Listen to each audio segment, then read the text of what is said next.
नमस्कार। News drum और Raisina reports की साझा प्रस्तुति में आपका स्वागत है। मेरा नाम है राजेश आहूजा। आज हम बात कर रहे हैं महाराष्ट्र की, बल्कि महाराष्ट्र की लगातार बात चल रही है। चाचा और भतीजे के बीच में जंग छिड़ी हुई है। हमने देखा है राजनीतिक विरासत को लेकर चाचा और भतीजे में पहले भी जंग हुई है। बिहार में पशुपतिनाथ पारस और चिराग पासवान के बीच में हुई, जिसमें चाचा विजयी हुए फिलहाल। और उसके बाद हमने देखा अखिलेश यादव और शिवपाल सिंह यादव के बीच में भी जंग हुई। अब दोनों चाचा और भतीजा पास में आ गए हैं, लेकिन एक जमाने में दोनों के बीच में ठन गई थी। इस बारे में चर्चा के लिए मेरे साथ मौजूद हैं दो वरिष्ठ पत्रकार, औरंगजेब नक्शबंदी और गिरीश अवागड़े। गिरीश जो हैं वो हमें पुणे से ज्वाइन कर रहे हैं। सबसे पहले हम गिरीश के पास चलेंगे। ऐसा लग रहा है अभी भतीजे का पलड़ा भारी है। वजह क्या हुई? दरअसल आप इस चीज को देखेंगे कि जो पिछले कुछ दिनों से जो डेवलपमेंट हो रही है, तो ये चीज तो आपको माननी पड़ेगी कि ये जो प्लानिंग चल रही थी अजित अजित पवार ग्रुप की, ये कोई आज की प्लानिंग नहीं है। क्योंकि जब पिछली बार भी ये इस तरह से वो भाजपा के बीजेपी के साथ चले गए थे, तब उनकी तब उस समय शरद पवार भारी पड़े थे नंबर के गेम में। और इस बार अजित पवार ने अप्रैल अप्रैल या उससे पहले से ये नंबर जुटाने शुरू कर दिए थे। और आज के डेट में अगर विधानसभा सदस्यों की बात की जाए, तो उस नंबर गेम में अजित पवार फिलहाल आगे दिख रहे हैं। शायद वो एकनाथ शिंदे का पैटर्न भी पास कर जाए, उसी पैटर्न पे चले जाए। पैटर्न भी उनका सक्सेसफुल हो सकता है। तो इसके पीछे की और एक वजह है। ये वजह है कि एनसीपी के ज्यादातर एमएलए है वो दागी एमएलए है। उनके पीछे या तो कोई ईडी का कोई अ, या फिर इनकम टैक्स का कोई झमेला उनके पीछे है। और ये सारे महाराष्ट्र की जो इकोनॉमी की बैकबोन मानी जाती है कोऑपरेटिव मूवमेंट से, ज्यादातर एमएलए वो कोऑपरेटिव मूवमेंट से आते हैं। और उन कोऑपरेटिव मूवमेंट को आज के आज आजकल बीजेपी ने उसे ज्यादा टारगेट करना शुरू किया है। जब से अमित शाह कोऑपरेटिव मिनिस्टर बने हैं, तब से इन लोगों की जो नसें हैं वो बीजेपी की बिल्कुल हाथ में आ गई है। तो ये चीजें है कि भाई चलो अजय दादा के साथ चले तो बेटर रहेगा, कि हमारे फ्यूचर के लिए भी आगे भी अच्छा रहेगा। तो ये विचार करके ये मेरे अजित पवार के पीछे दिख रहे हैं। ग्रीस, लेकिन शरद पवार मतलब 82 साल 83 साल के हो गए हैं और उनको जोड़ तोड़ की राजनीति में महारत हासिल है। सब लोग मानते हैं कि अंत तक शरद पवार कुछ ना कुछ ऐसा खेल कर देंगे, जैसे कि पिछली बार ऐसा हुआ जब अजीत पवार और देवेंद्र फडणवीस ने सुबह सुबह जाके शपथ की। उसके बाद जो है अजीत पवार को वापिस आना पड़ा। और उसके बाद जब अजीत पवार ने दोबारा से विद्रोह की कोशिश की तो शरद पवार ने रिजाइन कर दिया। उसके बाद सुप्रिया सुले और प्रफुल्ल पटेल को उन्होंने वर्किंग प्रेसिडेंट बना दिया। तो ऐसा लग रहा था कि मामला जो है थोड़ा बहुत निपट जाएगा और भतीजा जो है वो अब शांत होकर बैठ जाएगा, क्योंकि उसकी मात हो गई है। लेकिन ऐसा लग रहा है कि अजीत पवार ने मात को शह में बदल दिया है, जिस तरीके से एमएलए और एमएलसी उनके साथ आए हैं। आ, आ, देखिए, इन चीजों को समझने से पहले आपको शरद पवार की फैमिली को समझना पड़ेगा। अजित पवार जो है वो शरद पवार के जो भाई थे, अनंतराव पवार, उनके बेटे हैं। जो अजित पवार बिल्कुल छोटे बच्चे थे, एकदम 5-6 साल के, तब अनंतराव पवार की हत्या हो गई। तो उसके बाद उनको एक इस मुकाम तक लाने का काम किया है शरद पवार ने किया है। अ, उनका एजुकेशन वगैरह बाकी सारी चीजें, उनको पॉलिटिक्स में लाना, उनको जब वो कुछ नहीं थे तब उनको पुणे जिला बैंक का प्रेसिडेंट बनाना, फिर उनको एमपी बारामती से एमपी बनाना, और ये सब पवार के नाम पे चला। तो ऐसा माना जा रहा था कि अजित पवार जो है वो शरद पवार के उत्तराधिकारी बनेंगे, ऐसा माना जा रहा था। लेकिन अ, अजित दादा का स्वभाव जो है वो शरद पवार के स्वभाव की तरह नहीं है। पवार जो है वो बिल्कुल काफी सुलझे हुए इंसान है। और उन्होंने मतलब अपने कार्यकाल में महाराष्ट्र के कार्यकार एक एक कार्यकर्ता को उन्होंने मैप किया है और उनको नाम से जानते हैं, नाम से पहचानते हैं। उन्हें लोग काफी लोग जोड़े अपने कार्यकाल में। लेकिन अजित पवार की वजह से पार्टी छोड़ने वाले लोग नेताओं की अगर आप लिस्ट देखोगे ना, तो ये लिस्ट आपको ये समझा देगी कि जिन जिन लोगों को शरद पवार ने अपने साथ ले लिया था, जो जो कास्ट समूह, जैसे कि अ, लक्ष्मण ढोबले थे जो एक मातंग कम्युनिटी से आते थे।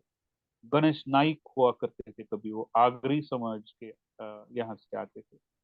फिर वो मधुकर राव पिचड थे कि जो आदिवासी समाज से आते थे। और बाकी तो एनसीपी तो मराठों की पार्टी मानी जाती है, तो विजय सिंह मोहिते पाटिल जैसे स्टॉलवर्ट लीडर थे जो इस जमाने में डिप्टी सीएम रहे महाराष्ट्र के, वो भी पार्टी छोड़ के चले गए। उनकी उनकी जो अ, वो जो डिपी उनकी जो जिंदगी में पहली अगर हार हुई है, तो वो हार अजित दादा की वजह से हुई, ऐसा माना जाता है। तो दादा की वजह से पार्टी छोड़ने वालों की संख्या बहुत कम है। लेकिन दादा ने क्या किया उस समय, जब जब ये जगह रिक्त हुई तो वहां पे अपने लोग भरने शुरू कर दिए।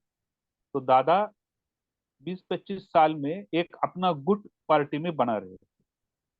और दादा का, अजित पवार का एक स्वभाव है कि वो बेधड़क है। और जब चाहे लोगों को अगर एक अच्छे संगठक के तौर पे उभरे हैं पिछले कुछ सालों से।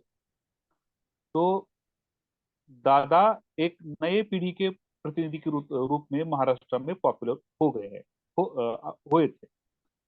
लेकिन उनको जो शरद पवार को सबसे बड़ा खतरा लग रहा था, तो खतरा वो था, ये था कि जो आइडियोलॉजी पवार लेके चले, तो उस आइडियोलॉजी से अजित पवार काफी दूर है। दूसरी बात घर की दूसरी बात इनके फैमिली की, क्योंकि इतने दिनों से क्रिस, मतलब एक उनके जगह मैं फैमिली आपको में। टोकना चाहूंगा क्रिस, माफ कीजिएगा, मैं टोकना चाहूंगा। आपने आइडियोलॉजी की बात की, लेकिन पवार फैमिली की कोई आइडियोलॉजी नहीं है सत्ता के अलावा, ऐसा माना जाता है। नहीं नहीं ये नहीं नहीं, आइडियोलॉजी ऐसा क्या माना कोई जाता नई है तो ये चीज गलत। है? नहीं नहीं, ये धारणा गलत है। शरद पवार की माताजी थी वो शेतकरी कामगार पक्ष, इसकी वो जिला कमेटी की मेंबर हुआ करती थी उस जमाने में, शारदाबाई पवार। और शरद पवार काफी प्रभावित है अपनी माता से। उनके बड़े भाई थे जो जिनको अप्पा साहब पवार कहा जाता है, तो अ, वो भी शेतकरी कामगार पक्ष के काफी बड़े लीडर थे। लेकिन शरद पवार जो है वो अपने यंग जवानी के दिनों में वो कांग्रेस से जुड़ गए, यशवंतराव चौहान के साथ जुड़ गए। तो पवार साहब के बारे में एक चीज है कि भले ही उन्होंने पार्टियां बदली है, लेकिन आज भी उनकी जड़ें जो है वो ये शेतकरी कामगार पक्ष की जो आइडियोलॉजी है उसमें, और और कांग्रेस की इर्द गिर्द घूमती है। तो उन्होंने अपने, जब एक बार मैं उनसे हम बात कर रहे थे, तो उन्होंने बताया कि आज भी मैंने पॉलिटिक्स की है, मैं कोई संत नहीं हूँ, मैंने पॉलिटिक्स की है। लेकिन मेरे आसपास रहा है, कोई अगर शब्द रहा है तो वो शब्द है कांग्रेस। उसको मैंने अभी तक, वो मेरे यहाँ से, अ, मेरे आइडियोलॉजी से कभी गया नहीं। और ये शेतकरी कामगार पक्ष की जो जड़ है, तो उसकी विचारधारा से मैं कभी दूर गया नहीं।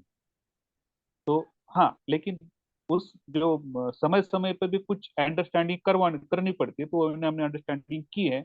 लेकिन 100% बीजेपी के साथ चले जाना, ये चीज वो कर सकते थे, इससे पहले उन्होंने नहीं की है।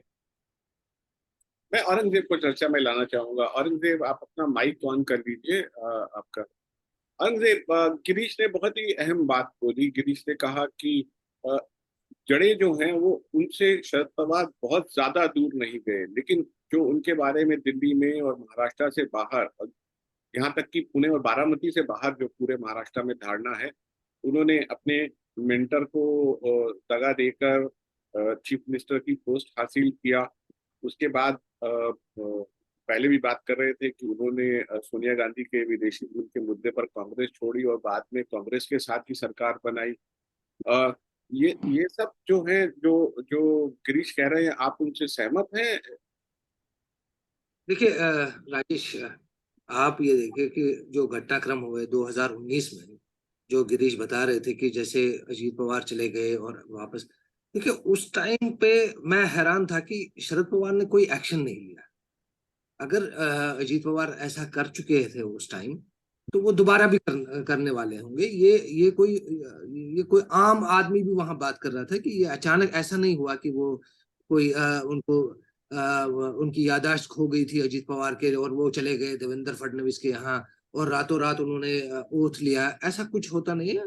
पॉलिटिक्स में काफी चीजें, जैसे गिरीश कह रहे थे कि ये आज से नहीं हुआ, ये चल रही है, काफी देर से ये बातें चल रही है। तो एक हैरान बात यह है कि शरद पवार, टाइम देखिए, शरद पवार बहुत सीजन्ड पॉलिटिशियन है, वेटरन पॉलिटिशियन है, कि वो टाइमली एक्ट नहीं कर पाए इस पे, ये थोड़ा सा हैरानकुन बात है। क्योंकि अदरवाइज जब कहते हैं वो उड़ती चिड़िया के पर गिन लेते हैं, लेकिन इस बार वो नहीं कर पाए। ये पिछली बार भी नहीं कर पाए, जब तक कि वो वहां चले गए, ओथ लिया, उसके बाद उन्होंने जो भी वहां घटनाक्रम हुआ वो सब हम सबको पता है। दूसरा राजेश, मैं एक चीज और कि महाराष्ट्र में ये पहला इंसिडेंट नहीं।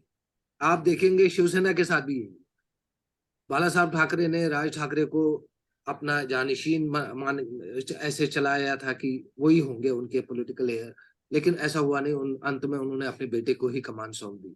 यहाँ भी शरद पवार मुझे लग रहा है कहीं ना कहीं सुप्रिया सुले को कमान संभालने दे रहे थे या सौंपने वाले थे, कि अजीत पवार को जो पसंद नहीं आया और ये सब कुछ चल रहा है। और अजीत पवार को ये रियलाइजेशन हुई होगी कि शरद पवार अपनी बेटी को ही बनाएंगे, मेरे को नहीं बनाएंगे। मैं उनको उन्होंने कोई पद भी नहीं दिया।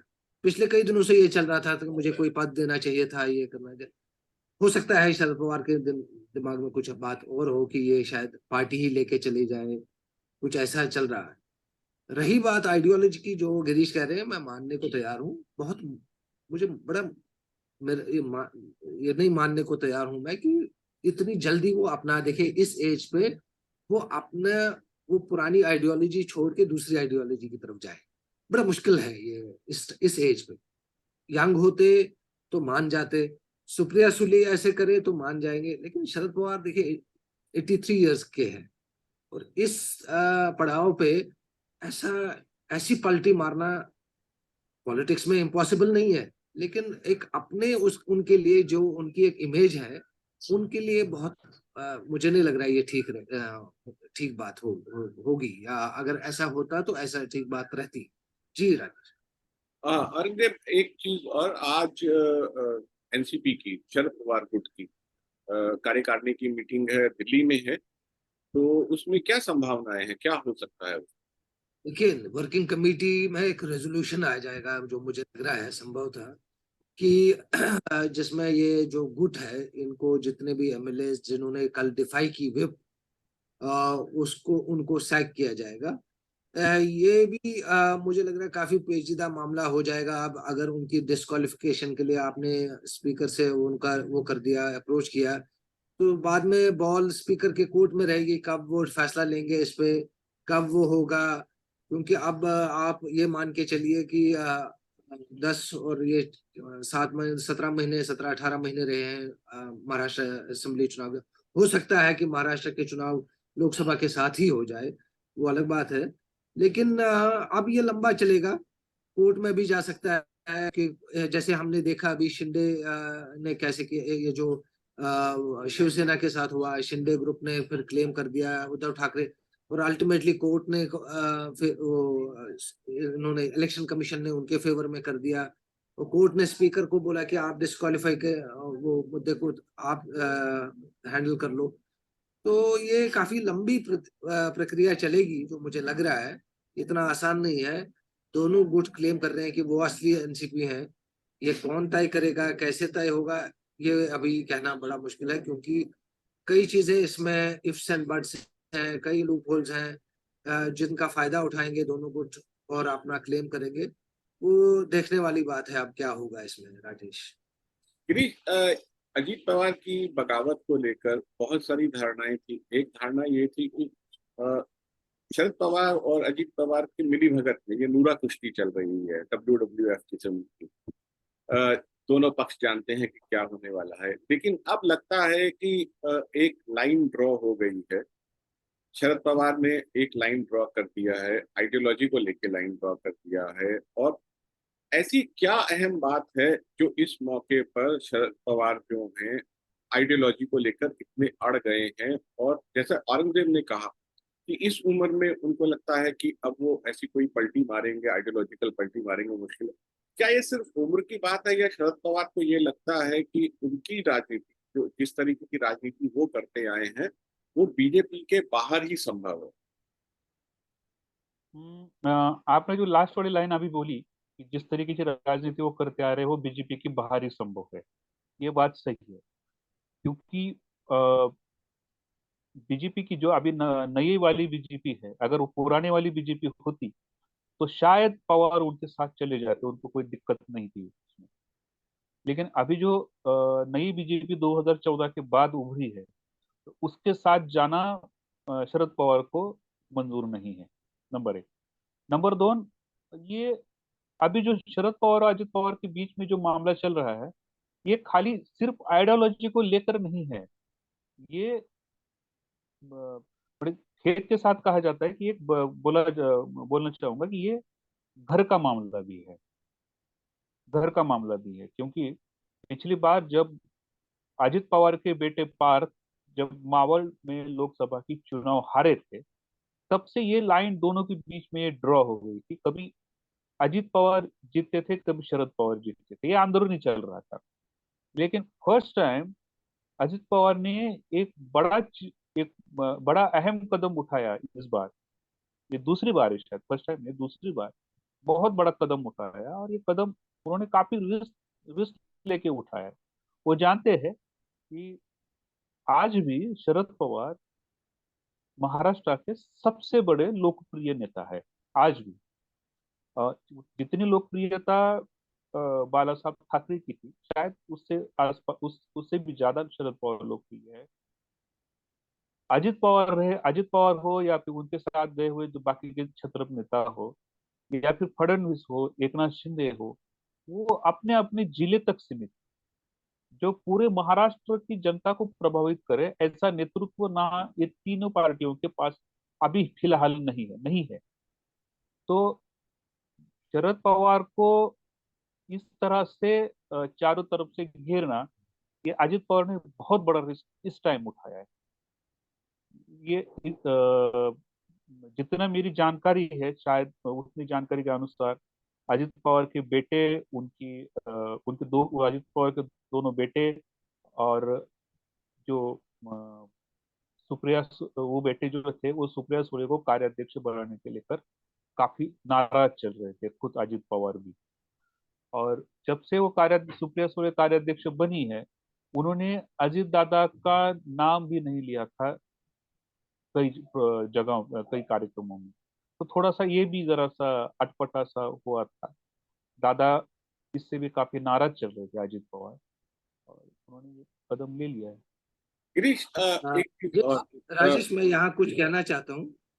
अभी एक खबर आ रही है कि अजीत पवार ने एक 30 जून का एक ये दिखाया है कि उस दिन कार्यकारिणी बैठक हुई है, जिसमें उन्होंने शरद पवार को हटा दिया पद से और खुद एनसीपी के अध्यक्ष बन गए।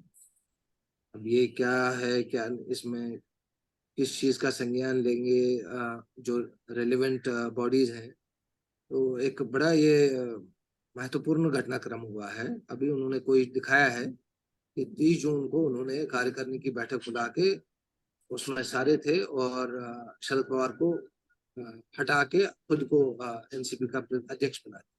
गिरीश एक शायद लाइन इस पे पर है, इधर से आपने पहले कहा कि शरद पवार गुट जो है वो अजीत पवार को सैक करेगा, उनके साथियों को सैक करेगा, उस संख्या में उन एमएलए को सैक किया जाएगा कि वो डिस्क्वालिफिकेशन के दायरे में आए, और दूसरी तरफ से ये कार्रवाई की जाएगी। मैं गिरीश के पास वापस चल रहा हूँ, दो छोटे छोटे सवाल हैं, छोटे छोटे जवाब चाहूंगा, उसके बाद हम चर्चा का विराम देंगे। पहली बात यह है कि अजीत पवार ने कहा कि उनकी तमन्ना चीफ मिनिस्टर बनने की है। वो पेरेनियल डेप्यूटी चीफ मिनिस्टर है, सदा के डेप्यूटी चीफ मिनिस्टर है। क्या बीजेपी में साथ जाने पर ऐसी कोई संभावना है कि उनको मुख्यमंत्री का पद मिल पाएगा? क्रिश, आपका माइक ऑफ हो गया है। जी। जी। जहां तक मेरा मेरी समझ है और मानना है कि हो सकता है कि बीजेपी कुछ दिनों के लिए अजित पवार को सीएम बनाए। हो सकता है, क्योंकि अगर शिंदे गुट के आपका, की तो आप कह रहे हैं कि अजित पवार। कुछ दिन के लिए अजीत पवार के लिए संभावना है कि वो मुख्यमंत्री बन सकते हैं। आप बहुत बड़ी बात कह रहे हैं।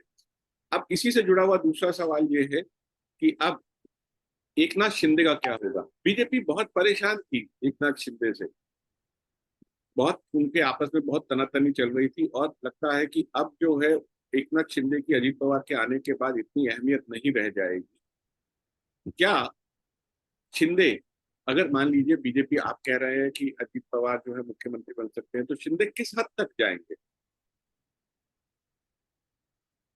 फिलहाल इस शिंदे गुट के अगर कोई आप 2-3 दिन की उनके गुट की जो चल रही है हालात, वो देखा जाए तो उनके बीच में हाथापाई भी हुई है कुछ एमएलए और मंत्रियों की। एक बैठक में उनके हाथापाई होने की खबरें भी आई। हो सकता है कि शिंदे गुट का विभाजन हो जाए और एक बड़ा गुट शायद फिर से वापस शिवसेना में चला जाए। ये पॉसिबिलिटी ना करी नहीं जा सकती। हमने अ, बयान भी देखे हैं इस बारे में कि उद्धव अगर बुलाएंगे तो हम चले जाएंगे। चले ऐसा जाएंगे, हाँ। हो सकता है, क्योंकि ये शिवसेना शिवसेना के लिए भी एक ये उनको वापस लेना कोई घाटे का सौदा नहीं होगा। हो सकता है। लेकिन जी। एक ना शिंदे जो है वो महाराष्ट्र के जीतन राम मांझी बनने जा रहे हैं, बस इतना ही। जी। इस मुद्दे पर हम जो है चर्चा का विराम देना चाहेंगे, लेकिन हम इस बारे में बात करते रहेंगे, क्योंकि महाराष्ट्र की राजनीति जो है अगले कुछ दिनों में पल पल करवट लेगी, और बहुत ही दिलचस्प होगा देखना कि चाचा और भतीजे की जंग में क्या होता है, और उस बीच में कांग्रेस शिवसेना क्या कदम उठाते हैं। बहुत बहुत धन्यवाद हम लोगों से जुड़ने के लिए, गिरीश आपका भी और औरंगजेब आपका भी। धन्यवाद।